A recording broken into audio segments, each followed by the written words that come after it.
Hello, and welcome to the Infinite Financial Freedom Podcast, where we empower you with financial literacy and guide you on your journey to financial freedom. I'm Josh Mettle, and I'm here today with my new friend, Aaron Chapman. Aaron is a veteran in the finance industry with 25 years experience helping clients better understand, source, and finance cash flow positive investment properties. Aaron advises over 100 clients a month in the acquisition and financing of investment properties and primary residence. He ranks in the top 1% of all mortgage lenders in the entire country. He's a national speaker, a published author with several books and dozens of magazine articles. And he is someone who every time I talk to him inspires me to think and play bigger. So Aaron, welcome to the show, brother. Thanks for spending some time with us today. Well, thanks, Josh. I appreciate you letting me talk to your audience. It's a big deal to me when somebody trusts me with the ears of everybody that they built that type of trust with. Well, man, I've been in the investment property game for a long time. My first job actually was I was 12 years old, and I spent the summer working on my grandfather's apartment building. And I learned real quick that managing and owning real estate property is a lot of work, a lot of hard work, a lot of 12-hour days in the summertime when I was working as a kid landscaping. But I've had the great fortune of watching how real estate can literally transcend someone's economic condition over a 32-year span now. And so when I meet somebody like you who has the ability to inspire and teach at the level that you do, I always want to showcase your knowledge. So thanks for coming here. Let's kick in at the beginning, man. Tell us just a little bit about how you got started in finance and how did you end up becoming an expert in residential real estate investments? So two vastly opposite, I wouldn't say they're opposite end questions, but man, there's stories behind them, right? And so you asked it, so you're going to get the story, right? And I got to go all the way back to high school to be able to even kind of start where this all went, because I grew up on a cattle ranch in central Utah. At least that's where my high school years were at. And those few years that we were there, you learn a lot about business plans, because there's no simpler business plan in the world than what has to do with farming and ranching, right? It's very, very simple on what you're doing. You have to apply certain principles to be successful. And if you shrink from work at all, you will be very unsuccessful. And the one main principle behind all of it is extremely hard work, like what you're talking about running real estate. It's if a person's afraid of work, or they think they're going to get involved in anything that's just going to make them money overnight, you might as well not step into it, because it can be very, very disappointing. So that was where the start happened. From there, I went on to the oil fields of Wyoming to work for a welding company out there. From there to Arizona, my family sold the ranch. Partnership went sideways, and they sold out, moved on. My pop was a miner by trade. In fact, you got a picture of him back here. You see him drilling back there in a spot where I actually kind of shared that story with you when we started drilling into that area. And that's where I took over as a miner myself, and right there where that's pictured. And so he went to the mines. I came back. I started running heavy equipment here in Arizona. I was driving truck. And there came to a point where the opportunity to go work with him came about. And I always wanted to see what it was like to work in the mines. So he was working in northern New Mexico, and that's the problem with a miner's life, is you're always moving around of where the work is. So he was working in a place called Cuesta, New Mexico, not far from the Colorado border.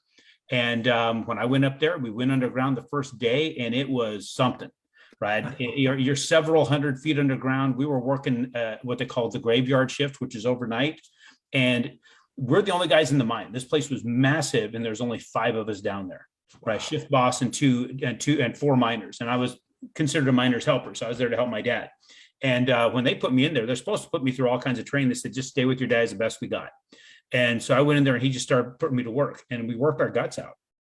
And I loved it. It was awesome. I mean, you get to go into this area, you're drilling 6 feet deep into the ground. You got, 30 different holes you're going to drill, your packet full of explosives. You got to time those explosives right. You step around the corner, blow it up, and go dig it out, support the ground, and do it again. Very simple job. Well, after a period of time, they shut down that project. Unocal was the one who ran that mine. It just was not making the money they needed it to make. So they shut it down. And when they start shutting down, you have to keep a certain amount of people on to be able to get everything out and take care of all the little catch-up stuff. before they completely closed the mine in. And but I was one of the first guys to let go because I was one of the newest guys there. And it's not a matter of my ability to produce, not a matter of my ability to move rock. My pop actually had a fit because I could move rock the same way he did. So we were moving rock together more so than anybody else in that entire mine. And yet they let me go anyway because of politics and hierarchy and what have you. I thought, no big deal. I got a massive resume with all the stuff that I've done. There's no way I'm not going to get a job easy. I went home with some money in my pocket, thought things were going to be just fine. I get there, my wife ends up with a medical issue that needed immediate attention. And the insurance company wanted to play the game of pre-existing condition, and that later took a lawsuit to take care of, but didn't change the fact I had to pull from what savings I had to be able to take care of that. And it wiped it out completely. And I was still on the hunt for a job. And every place I went, the word that I would get back to describe why they would not hire me is because I was overqualified. Never have I heard a word that just stung so bad in my life than the word overqualified. And it got to the point where I was going to basically try and take a job as a $10 an hour truck driver, hauling landscape rock. Right. And to me, it was like the lowest end job I could possibly get for my skill sets, but I needed something just to put bread on the table because we were to that extent. I went to this place, and as I left for it, my wife gave me a coupon for diapers because we were out of diapers. So down to our last couple of them. I had an infant son. And so I took that coupon, went there, applied for that job. They gave me the same BS word of overqualified. And as I'm walking down the steps from that little trailer at that yard to head to my truck, I'm basically trying to wipe tears from my face. I'm 23 years old, and I climb into my truck. I start it up. I say a quick prayer, and I head out. And I'm on my way to a grocery store, and the gas light comes on in my truck. I'd yet to check, and I've yet to drive that truck very long to see how long I can go on a gas light, but figured I better get gas right away. I found a grocery store that had a gas station right outside on the corner, pulled up to that corner gas station, put my debit card in. I got a decline. I was overdrawn on my account. I had no other form of payment. So I rifled through my truck. I found some coins. And I started walking that grocery store parking lot. I found enough change, and it felt like a couple hours to get a couple gallons of gas. And back then, this is 1997, right? It wasn't that expensive for gas, and people still use change, right? I mean, there was still prevalent for people to pay cash. So I was very, very lucky in that respect to have those two elements in my life available at that point. So I got that couple gallons of gas, went into the grocery store to get those diapers. And as I'm walking out after checking out, a familiar face is walking in. So he, of course, it was kind of a quick little reunion. He used to work at he ran the office for a company I used to dig swimming pools for. He asked me how things were, and I explained my current circumstances. And he said, let's go to dinner tomorrow or the next day, whatever it was. I said, dude, I can't afford dinner. He goes, no, I'll take you. I have a gift certificate from a client. So figured, why not? So he took me and my wife to Red Lobster in Mesa, Arizona. And we went and sat down, and we had dinner, and he told me about the mortgage industry. Now, the only thing I knew about the mortgage industry at that time was when you watch TV back then, there's the old man, the old lady losing the farm to this thing called a mortgage. And to me is a very, very negative word. I didn't like that word, but it was something. So I went in, took that card, called the guy as he said, and the guy said, yeah, Keith said that you were going to be calling. He says, why don't you come in? Let's talk. So I cut a foot off of my hair. I shaved. My mom bought me some clean clothes, some business-like clothes. And then from there, I went into his office and interviewed, and they started me as a telemarketer that weekend. I came back in still in the business clothes, and the gal opened the door for me that was going to train me, and she was in a tank top and shorts. Like, this is not that kind of place. You don't need to dress up like that. And then from there, I started trying to hack leads from their list that they got from title companies. And once I pulled some leads I convinced them to let me work them as an LO. So they started me off training with somebody as an LO, just how to do it. And it's half-assed training you can possibly get to figure this out. And then I did find a job driving truck to Sacramento. So I go to Sacramento back once a week, then Vegas and back once a week. And then I would do 2-3 days in the office. And that was miserable, absolutely miserable. I'm grateful for the guy giving me the opportunity, but I couldn't wait to get out of that job. From there, after that 3 months of doing that, I went back to one of the companies I dug swimming pools for. They put me on as an operator again, running heavy equipment. I get up at 3:30 in the morning every day. I'd be the yard by 4, be the job site, hopefully by 4:30, 5 o'clock, and then work till noon, go home, change, get to the office, work from 2 till 10 p.m., sleeping about 4 hours a night for about a year. And then in 1998, the interest rates dropped a bit. I think it was 98 or 99. I think it was 98. And we went below 7% for an owner occupied. And I was able to get 8 new transactions over a weekend, man. And I'm a man of faith. And I spent a lot of time on my knees praying about this. When can I quit doing 2 jobs? And finally it came. It felt like I felt very confident and comfortable. It didn't have that uneasy feeling. And so I went full time into it. And it's not been easy. It's been a battle doing that. But over a period of time from 1999, when I started full time into that, till about 2001 is when I first got, I think it's 2002, I picked up my first investment property, or 2003, somewhere in there. And that's where I started to understand the real estate investor and why real estate made sense. And then I started getting real estate investors coming into Arizona and buying in that 2003 to 2005. And it's a way different conversation.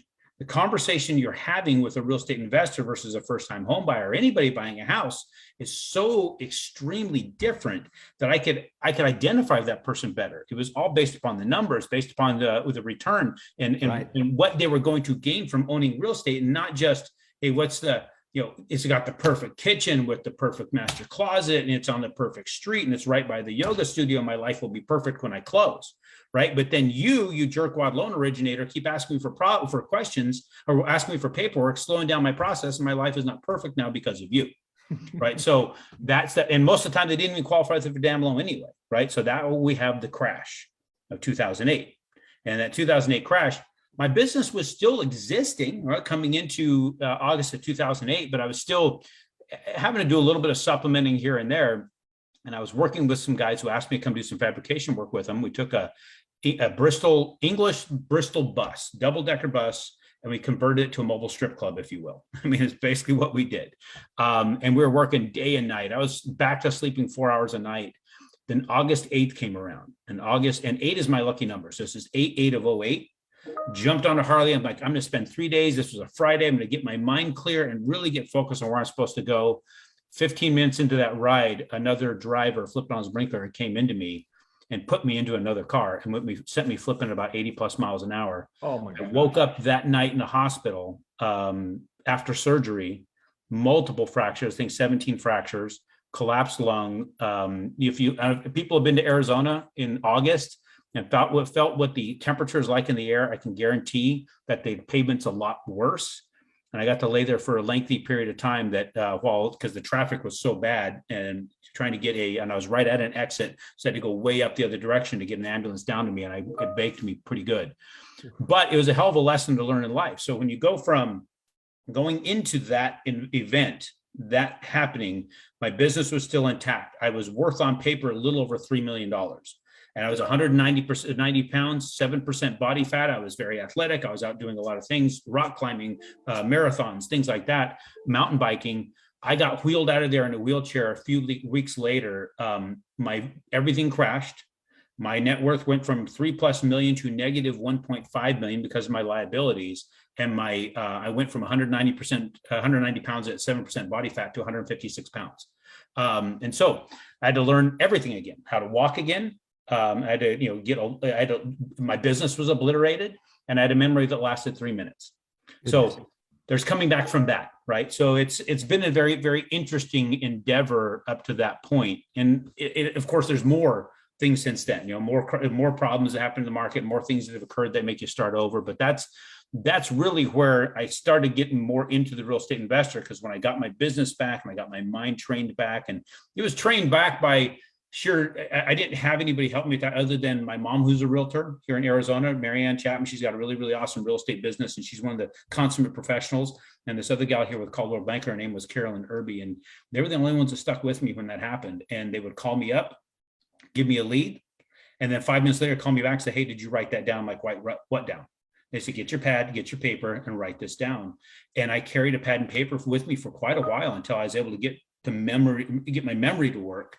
And that's how I ran my business. And then I stumbled into some investors coming into buying into Arizona.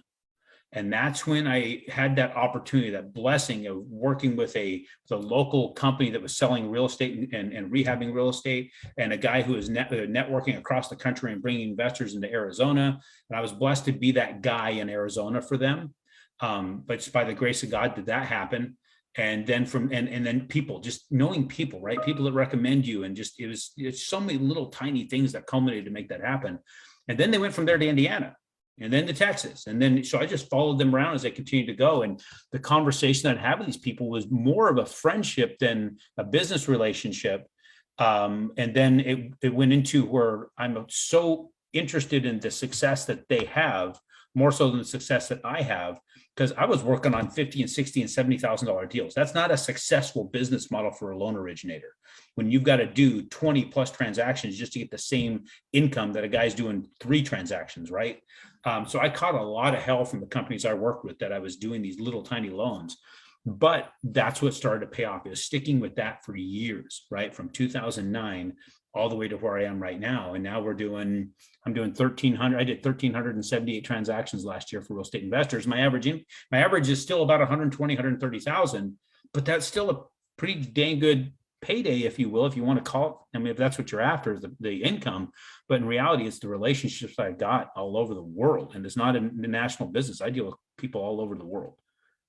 Well, man, thanks for sharing that. I mean, I think a lot of times people see success and they think that it was an overnight event, and rarely do they understand the depth, if you will, or the struggles, if you will, that people go through on their journey. And similarly to you, I had my screen's going a little wonky here. Sorry, let me get it centered back up. I had a situation early in my life where there was a lot of financial struggle before there was financial success. And I'm sure there's somebody out here who just listened to your story, Aaron, and they're thinking to themselves, man, my challenges don't look so bad now having heard all that Aaron went through. And so I hope people will take a little bit of inspiration. Aaron has properties, I think you told me, in 6 or 7 different states, Aaron? 6 states. 6 states, a massive real estate investor, huge amount of success, but not without, a couple of knockout, drag out fights in his life that he had to pull himself through. So thanks for sharing. And those knockout, drag out fights, it's not even just the market and the trying to build your business. I mean, sometimes it's the people that they're working with you, right? I mean, it's the people who are supposed to support you, and they have an idea of what they're supposed to be doing and what you're supposed to be doing. But sometimes your idea doesn't mesh with their idea, and you have to decide whether or not you are going to stay with the path that you're on, or you're going to fall prey to what they want you to do because they feel better about that. I fought with a lot of people. I mean, I went almost to blows with regional managers over what their design for my business was. I had a guy merge with me he invited me to merge with him in 2015. And then that was it April of 2015. By November 1st of 2015, he had taken everything, databases, everything. I was starting over at zero in November 1st, 2015. All I could do was sit down with my team, and I had only 3 members of my team. And I had learned how to build a big business because I watched how he had done it when he brought me in there. Because I was closing maybe 18 to 20 transactions a month at that time when we merged. And then we were doing 40 and 50, right? I'm like, we can go to 100. And we were working on this, but he saw the opportunity to just take it all. And, to me, it was the worst thing that could have happened to me at the time, but the greatest thing that ever happened to me to help me do what I've done. Because then it forced me to ask some questions. Had one of the regional managers trying to tell me I need to fire my people and start over. I'm like, no, give me 90 days. So I sat down with my people and said, guys, that phone is going to ring in a few minutes, and somebody's going to want us to quote them on an investment property. What are we going to do from there? And we built out the plan. Kind of like going to Chipotle to get a burrito, right? A person comes in, you have a different person at different stages doing different things to ensure that you're accurate in burrito construction. Well, if you've ever stood in line at Chipotle and really understood how many people they had there's 11 staff members at a fully staffed Chipotle. I figure if you need 11 people for burrito construction, how many do I need for an intricate financial instrument like what we have now with doing investment loans? Because they're so heavily regulated. Yeah, so that's where I built a method of 11 people there. And that was all started from him pulling that crap on me in November of 2015. Now look where we sit.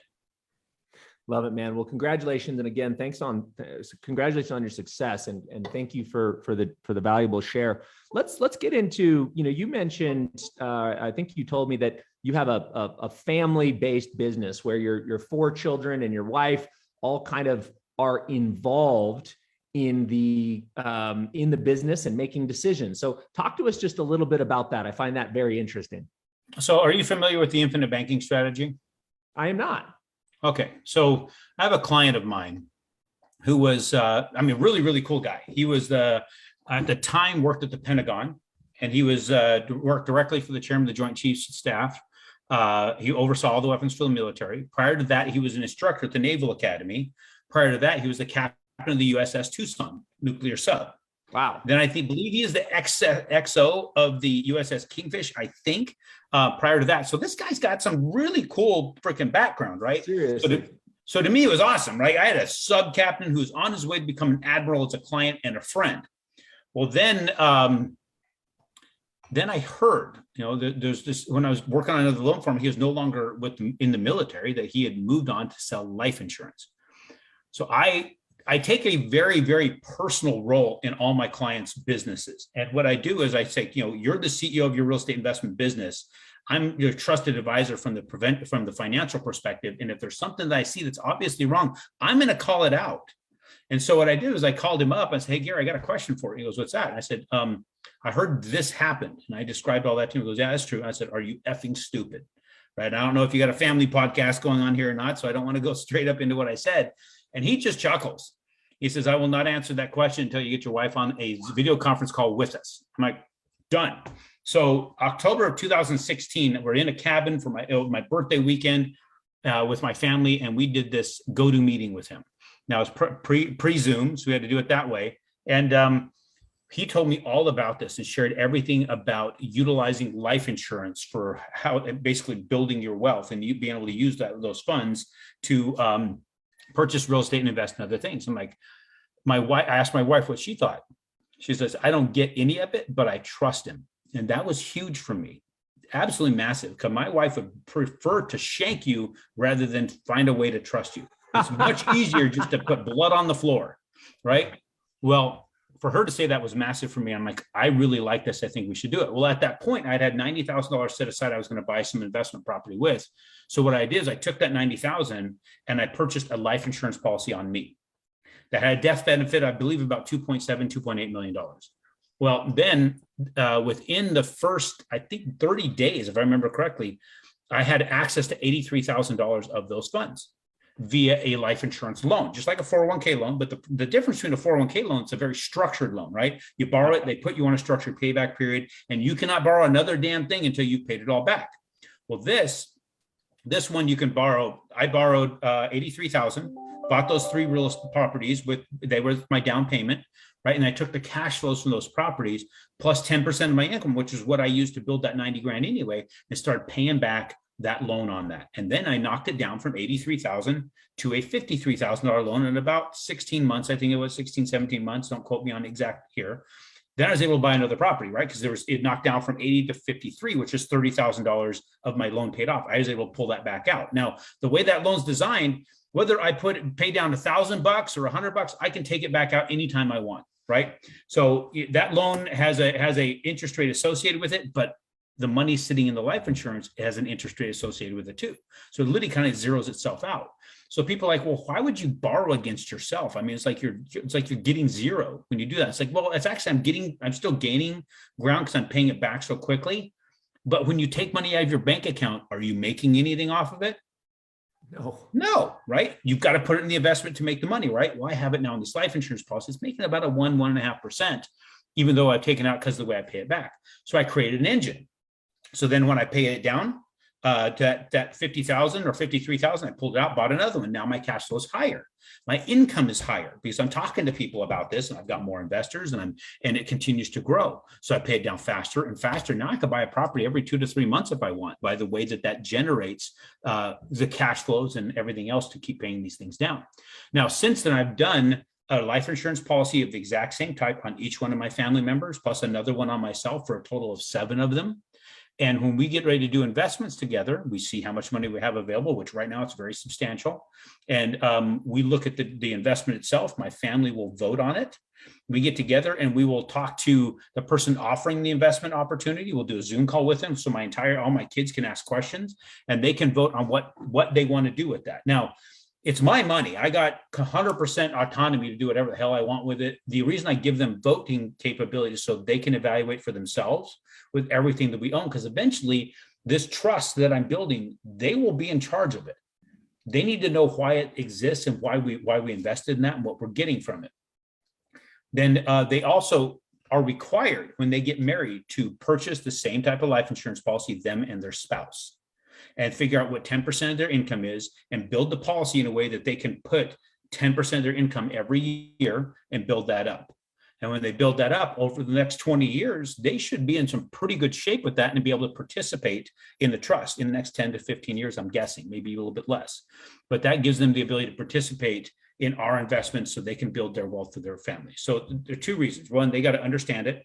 They got to be able to build the same way that we're building, add some safety there. If something happens, let's say if something happens to my daughter's husband, she doesn't come back to me. She's got a death benefit to take care of her. Now, it doesn't mean we're not going to help her out, right? It doesn't mean we don't have the resources to help her weather that storm, but it gives them a huge, huge, huge foundation to start their family. And I require, if anybody's going to be a beneficiary of this trust, they have to do exactly the same, going on forever. If they don't do that, they do not get to participate in the trust. Now, they'll still be in any sort of will that I have to have, my cars or my, all my toys, but they don't get any assets from the trust. And if they do that, I think that should hopefully perpetuate into something huge for my family. What a incredible case study there, Aaron. I love how you've done that. I got a couple questions. What is the type of life insurance vehicle that you're talking about? It's just a whole life policy. Okay. And the cool thing about it is, if I took all the money on my bank account to buy all these assets, sure, my family would have the assets. I take it all of the life insurance to buy the assets. My family has the assets. Now they have $11 million in death benefit, right? So nothing you can get from any other instrument, in my opinion. I haven't checked them all out, but it's the holy grail as far as I can tell. Fantastic. Yeah, we had a podcast guest on last week, actually. His name was Jerry Fetta, and he talked about a specific type of life insurance policy that has a higher rate of lendability, meaning you can borrow against that asset at a higher loan to value. And I think it might be the same vehicle that you're in, because you said you borrowed something like 80 or 90% of the amount of cash value inside the life insurance within the first month. So I'll find the name of that and I'll send it your way to make sure that's what you're in. And there may be one that you want to research as well. Yeah, and I'd be more than happy to even just connect you with the guy who connected me up. I'll just be blunt. He's like the shittiest insurance salesman in the world, but the greatest educator on the subject. The guy you want to talk to, because he's not going to sell you on anything. He doesn't care. Get it if you want, but he does it because he loves it and he thinks this changes people's lives, and it does. Love it. You think he'd be a good podcast guest? You'd be an awesome podcast guest. Great, man. Thank you. Come on, think about it, guys. You get to say you had a nuclear sub captain on your podcast. It's kind of cool. I love it. I'd love to have him. Thank you. The other thing that I love about your story is you're building a legacy, right? And I know that's important to you. When you talk about inheritance, most people think about inheritance as a monetary transfer. We die, our kids get to take over the monetary gain. But I think of an inheritance more of a transfer of knowledge or a transfer of wisdom. So you're creating, in what you're doing, this family connection. You're leaving something behind for the next generation. You'll have something to talk about and something to be connected and to work in tandem with your family for the rest of your life. And then meanwhile, you're transferring your knowledge from generation to generation, which I believe is what a real inheritance is. And that's 100% why I did design it the way it was. Because when you look up the word legacy, the first definition has to do with a monetary base, right? Transferring of monetary wealth, which I highly disagree with, right? The next generation, we've seen that. At best case scenario, you get the third generation is the one who wipes it all out with their frivolous acts. So for me, it was transferring of the information that helped build it so they would continue to compound it, right? I'm the first one. I don't know if I'm the first millionaire in my family. I can't say that for certain, but I know I don't know any other ones in my family that are, right? And I don't know anybody. I've never met somebody with my same last name from my direct line, right? That can claim that. But the other thing that I like to convey to my kids and to everybody else who might be listening, even if you're not a millionaire now, there comes a point where you have $1 million or your access to $1 million, or you're a millionaire. I could put my hands on $1 million right now, no problem, right? And what it feels like, guys, it feels like Tuesday. It's no big change. There's no confetti doesn't fall from the sky. Life does not change. You are still you. So don't put so much on becoming that becomes such an obsession, because you're going to find out that life is no different, and your obsession did nothing but drive you crazy. I totally agree, man. That reminds me of Elon Musk had a tweet the day that he became the richest man in the world, and his tweet was something like, "How odd, back to work." Yeah. Like, all right, great. Now I still got to go produce something. All right. Hey, listen, I want to get into, we've got about 15 minutes left, maybe 20 minutes left. I want to get into two things that I find really, really interesting. So number one, help us understand, as a real estate investor, let's go through the various ways that real estate investors get paid. And then I want to transition to inflation after yesterday's CPI reading, 7.5% inflation. Rents, by the way, in my neck of the woods are up 20% year over year. And let's talk a little bit about inflation-induced debt destruction, which confuses the heck out of people. And maybe we can weave those in, because I think you're going to tell us that might be one of the ways that real estate investors get paid. 100%. So ask away, first question, and I'll see what I can do with that. All right. So let's talk about the different ways that real estate investors get paid. How do I get paid? How do you get paid as a real estate investor? So a lot of people love to quote Kiyosaki and this whole thing of you make money on the buy. So they get really, really wrapped up in trying to find something undervalued as far as the sales price is concerned. And you're not going to find it right now. There's too damn many people out there looking for that. The benefit to that, though, is they're going to look past a lot of your deals that are great deals, because they're like, well, there's not enough equity in it. There's not enough. I'm not getting a deal on this. You're not going to get a deal on it, guys. But your ability to finance this thing for 30 years is where the big deal comes from. So that's when you're making money on the buy. So Josh, we're going to do some math together. So you might want to get your calculator out, because I'm going to call on you to do this. I know all the answers to the question, but I'm going to have you do this. And we're going to go very, very, very generic. So what we're going to do is we're going to start with $100, and we're going with, these numbers may not be achievable, guys. Don't say that I'm talking about a specific market. We're just doing this for the sake of the math, because I don't know how good Josh is.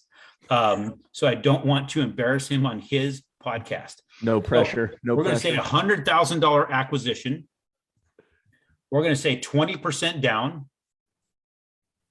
And we're going to say a 1% rent to value ratio. Well, I'm not sure if you know that term, but we'll hit it.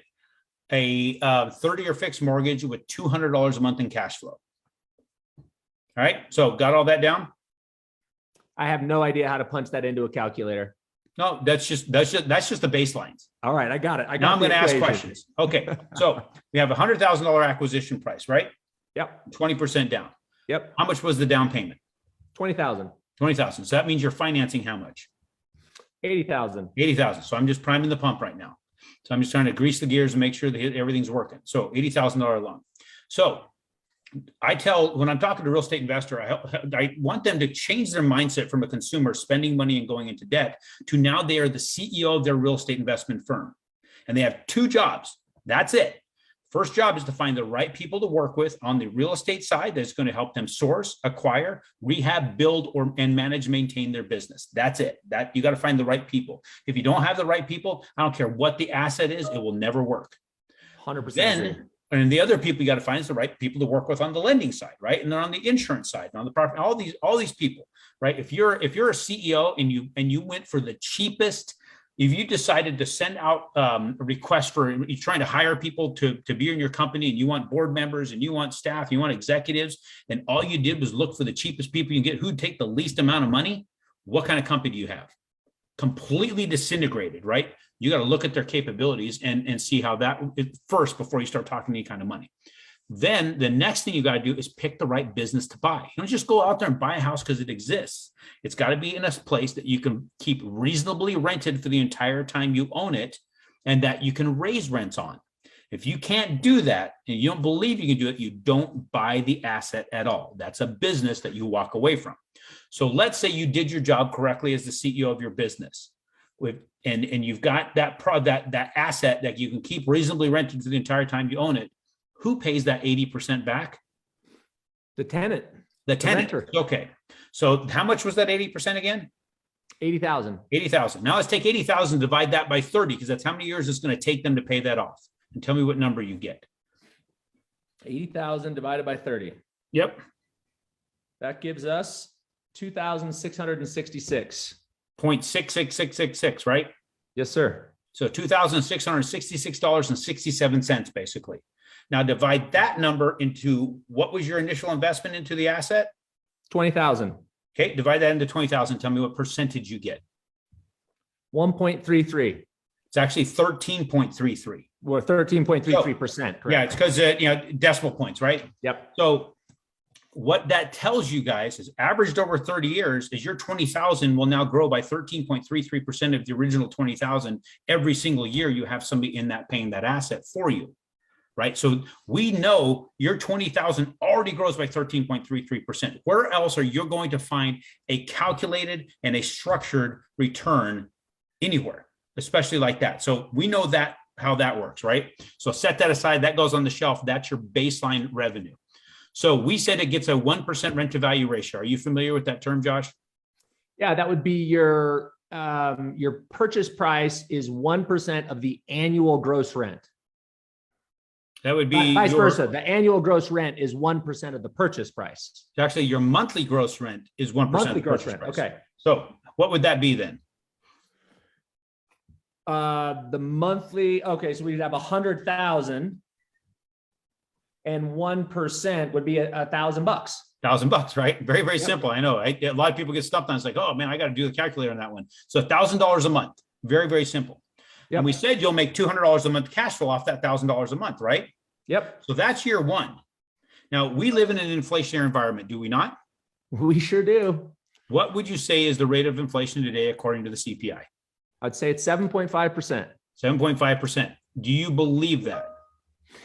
Well, being that the CPI index says that rent was up 3.8%, and how the facts from the Utah Apartment Association tells me that rents were up 20%, and other national indicators say 18 to 20%, I would say there's no way in the world that that's accurate. 100%. If you get into like just food costs, right? The meat index is going up over 20%. Yep. Right. Fuel costs, right? Yep. Thanks to Brandon. And you start getting into all these things, you start figuring out where we're sitting. Dude, we're approaching 16% inflation year over year. Yep. So 7% is a complete jerk off number they're giving us, but that tells you something that the Fed's willing to admit to 7.5. That's massive. It's the highest we've seen since 1982. So as we just talked about, we get to raise rents to face inflation. Now you're saying you're seeing some enormous inflation. So let's just use 3%, because I'm a pretty benevolent type of landlord. I'm not one that punches my people at 20 and 30% like I'm seeing. My poor niece, she pays $1,200 a month for a 2-bedroom, 1-bath apartment. They're raising it $300 next year in 2 months.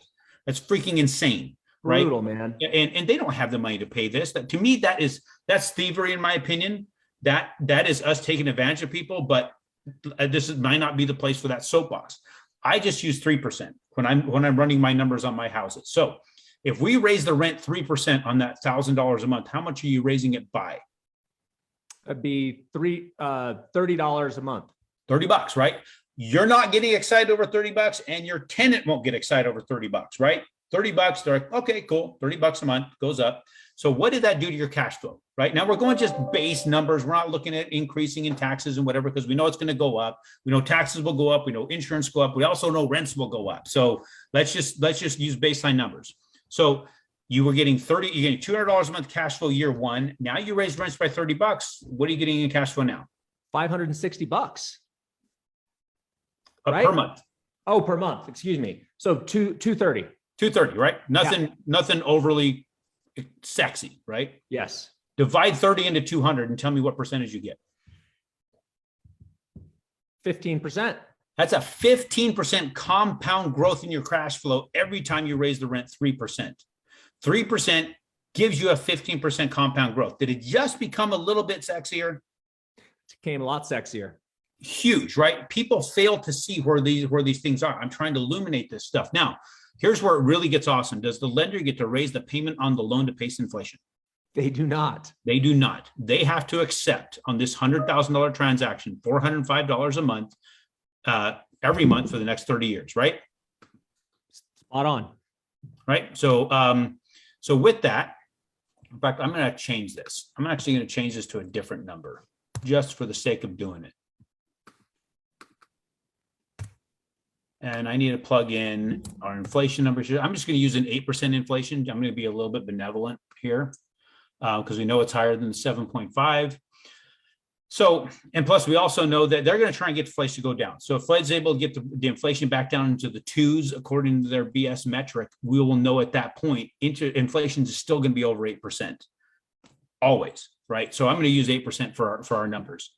So let's say you did $479 a month because interest rates are going up anyway. Let's just say it's $479 a month for that $80,000 loan. So that it will be $80,000 principal being paid back over 30 years, $92,670.55 in interest paid over 30 years by your tenant, for a total of $172,670.55. That's what you're paying back, more than double what you borrowed. Most people then are freaking out. So what if I put an extra $100 a month on this? How can I take all my cash flows and of all my houses and do the debt snowball, like pay off one and then have the cash flow increase and pay off another? I'm here to tell you, quit that. Stop thinking that way, right? Pay that number they're telling you to pay, because every time you make a payment on the loan, the lender's receiving less money because the dollar's worth less. At 7.5%, that's about 6.2 or 6.3%. 0.62% it's losing every single month in value, right? So it's losing 0.5% in its value every single month that it stays at that 7.5, and we know it's going to continue to go up. So as you're raising rents, you're getting a 15% compound growth, the lender's getting a 7.5% compound decline in what they receive from you because the dollar's losing its buying power. So when you recalculate every dollar from the day you closed on that loan till the day you pay it off, you may have paid $172,670.55 in actual dollars, but the cumulative value of all those dollars over 30 years is $65,367.07. You never even pay back what you borrowed. So you leverage high, you leverage long, you pay off slow, and you convince somebody else to do it for you and write that off on your taxes. So that's where that inflation-induced debt destruction question comes from, right? People to understand that inflation is destroying the debt. You may be paying them back a large amount, but you're not giving it back to them with an instrument of value to them. But yet you can continue to increase your income while doing that back to the lender. This is so hard for people to understand on a month-by-month basis because, rent's going up $30 a month doesn't make anybody rich. But what Aaron's trying to say is over a period of 30 years, rent's going up $30 every year makes you fabulously well off. And the best illustration I have of this, maybe you have one too, Aaron. I bought an apartment building, the first apartment building I bought with my mother, we're going into our 21st year. We still own that building. When I bought the building, the rents were $240 to $275 a month, and we paid $315,000 for that property. Fast forward 20 years later, the rents are $1,495. Now, for each of the units. Wow. Now, I've done a lot of remodel and we've put money back into the property. And yes, there's been some investments. But when you look at that, when I was getting $250 a month for that building, so I'm getting something like, I think they were around there. I think I was getting somewhere in the neighborhood of about $45,000 a year in gross rental income for a $315,000 building, which is a fantastic buy.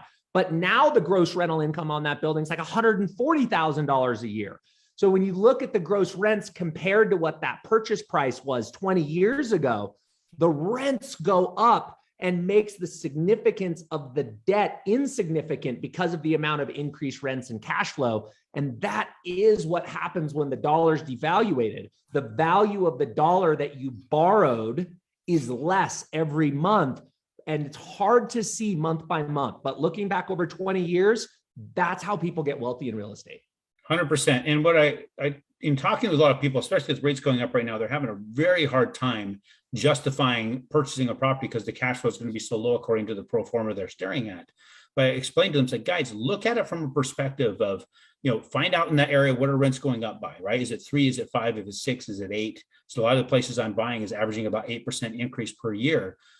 Then look at the first 2 to 3 years does when you raise those rents. See how that influences your expense versus your cash flow, and then make your decision. Don't make your decision based on the pro forma for year 1. Base it off of what year 2 and year 3, because you may have went looking for houses when interest rates were a point lower than they are today. You finally find one again, the contract one, with the interest rates are higher. And now you're like, oh crap, I'm not going to buy this now because I'm not going to cash flow as much. Look 2 to 3 years down the road. It mitigates all that difference. That's the benefit of what's happening out there in the market. You're locking in your cost while you can continue to increase your revenue, right? As long as people get their head wrapped around that. And I know it, like you said, it's hard to wrap your head around. So what I did to help my clients is I had an app created with a calculator to be able to do that. So anybody can go to their app store, whether it's Android or whether it's iPhone, search for the QJO investment tool, as in the quit jerking off investment tool. And the reason I called it that, because that's all you're doing when you're so worried about what the rates are doing or what the market's doing, all these things. Stick with your job, getting the right people and the right asset to stay reasonably rented that you can raise rents on. You do that, and mitigates everything. And the calculator has all that information. You can go to my website and see how to use that calculator. And so you can see for yourself what inflation is doing on your specific deal.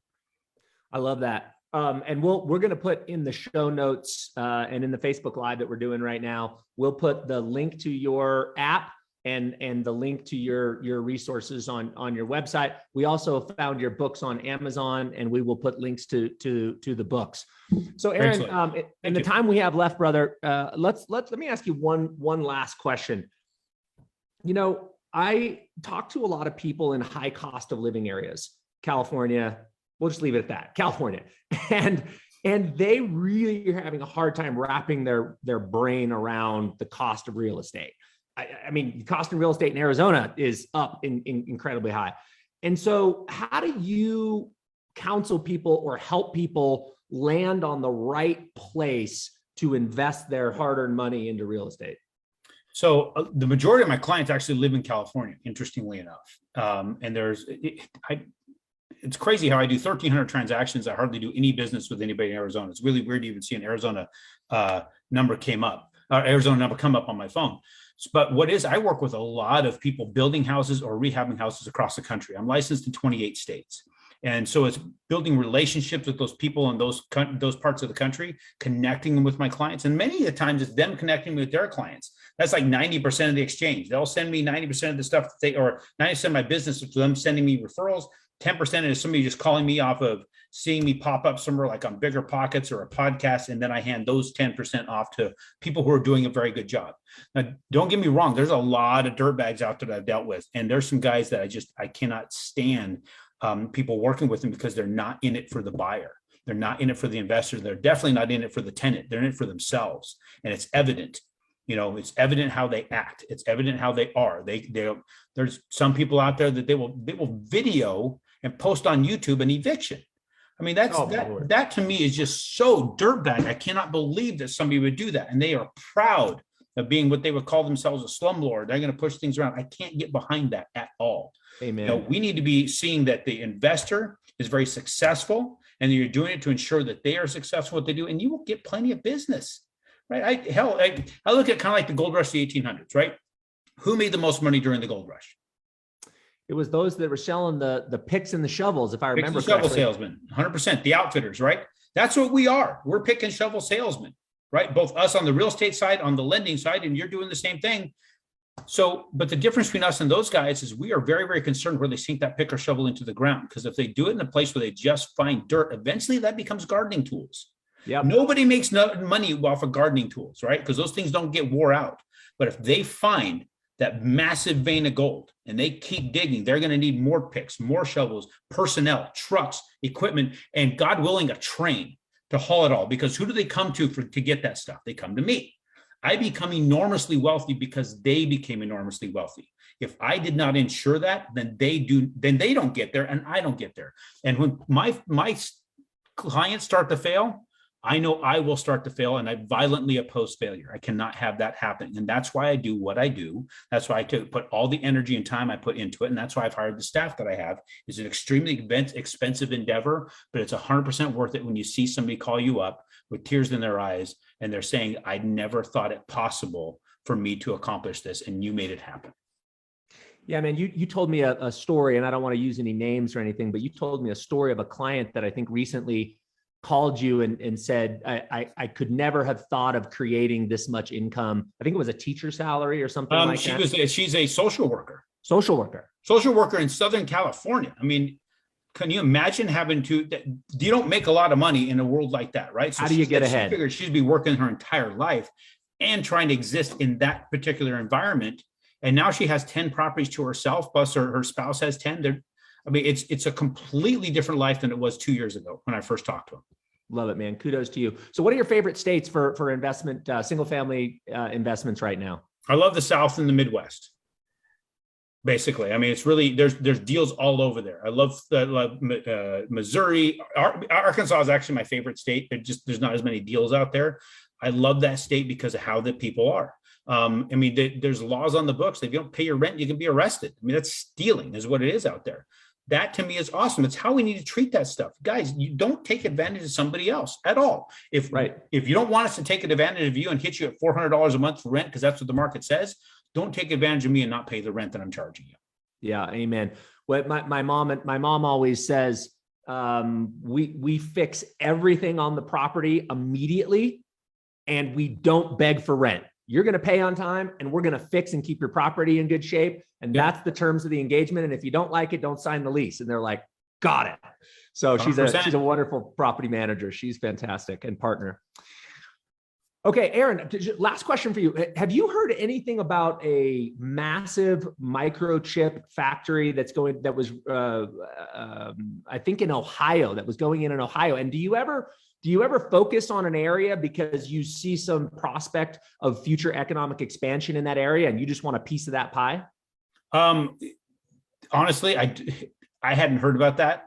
And it's the people I work with will go out there and ferret those opportunities out and start doing what they're doing and I'll start capitalizing in the business side because of my relationship.